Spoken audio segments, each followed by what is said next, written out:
YouTube पर video बनाकर कमाई करने वाले और मोनेटाइजेशन का इंतजार कर रहे क्रिएटर्स के लिए एक बड़ी खबर सामने आई है। YouTube ने अपने पार्टनर प्रोग्राम यानी YPP में शामिल होने की शर्तों को और कठिन करने का ऐलान किया।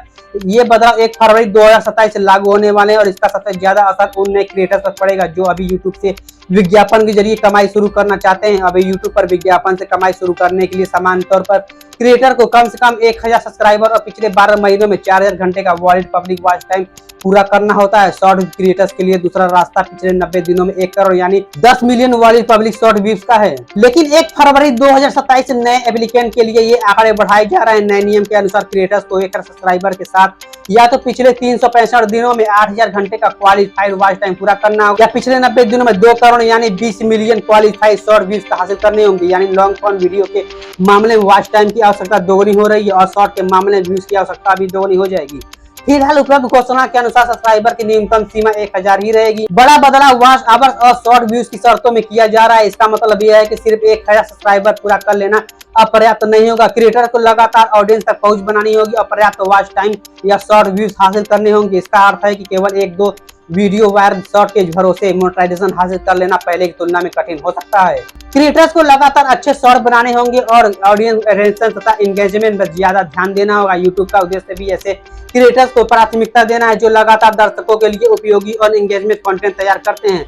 YouTube की घोषणा के अनुसार क्रिएटर्स पहले से YPP में शामिल हैं। वे सिर्फ इन नए एंट्री रिक्वायरमेंट की वजह से प्रोग्राम से बाहर नहीं होंगे। रिपोर्टों के अनुसार मौजूदा YPP मेंबर्स नए नियम लागू होने के कारण ऑटोमेटिकली प्रभावित नहीं होंगे। हालांकि मोनेटाइजेशन बनाए रखने के लिए क्रिएटर को YouTube की बाकी monetization policy, copyrighting rules, advertise friendly guidelines और अन्य नियमों का पालन करते रहना होगा। YouTube के अनुसार पॉलिसी वायलेशन की स्थिति में मोनेटाइजेशन सस्पेंड या डिसेबल की जा सकती है। शॉर्ट से कमाई करने वाले मोनेटाइजेशन क्रिएटर के लिए एक्टिविटी और परफॉर्मेंस को लेकर नए रिक्वायरमेंट बताए गए।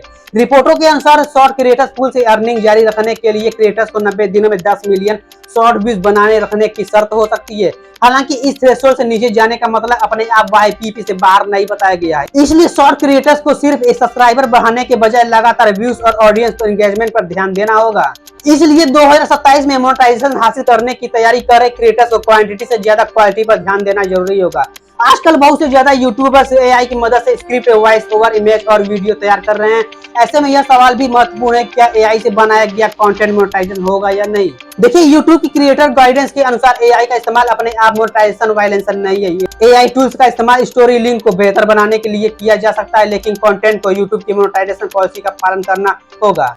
रियलिस्टिक, एडिटेड या सिंथेटिक कंटेंट के लिए डिस्क्लोजर की आवश्यकता भी हो सकती है। इसका मतलब है कि AI का इस्तेमाल करना मुख्य समस्या नहीं है। समस्या तब हो सकती है जब कंटेंट मास प्रोड्यूसर एडिटिव, मिसलीडिंग या बिना पर्याप्त ओरिजिनल वैल्यू के हो। दूसरी तरफ अगर कोई क्रिएटर दूसरे लोगों के video, TV clips, news footage, social media videos या दूसरे कॉपीराइट मटेरियल को बिना पर्याप्त बदलाव और ओरिजिनल कंट्रीब्यूशन के अपलोड करता है तो मोनेटाइजेशन परेशानी आ सकती है। यूट्यूब की पॉलिसी के अनुसार कमेंट्री, क्लिप्स, कंट्रीब्यूशन और रिएक्शन वीडियो कुछ परिस्थितियों में मोनेटाइज हो सकते हैं, लेकिन क्रिएटर को पर्याप्त ओरिजिनल कमेंट्री, मॉडिफिकेशन, एजुकेशन या एंटरटेनमेंट वैल्यू जोड़नी होगी। इसलिए केवल दूसरे सोर्स से वीडियो उठाकर उस पर हल्की सी एडिटिंग करके अपलोड करना सुरक्षित मोनेटाइजेशन स्ट्रेटजी नहीं है।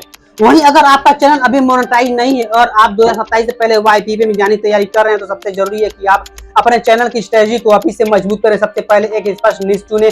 उदाहरण के लिए news, education, technology, gaming, entertainment, current affairs या किसी अन्य विषय पर लगातार ओरिजिनल कंटेंट बनाएं। चौथा, कॉपीराइट से बचें। किसी दूसरे क्रिएटर्स की वीडियो, म्यूजिक, इमेज या टीवी फुटेज का इस्तेमाल करने से पहले उसके राइट और यूट्यूब पॉलिसी को समझना जरूरी है।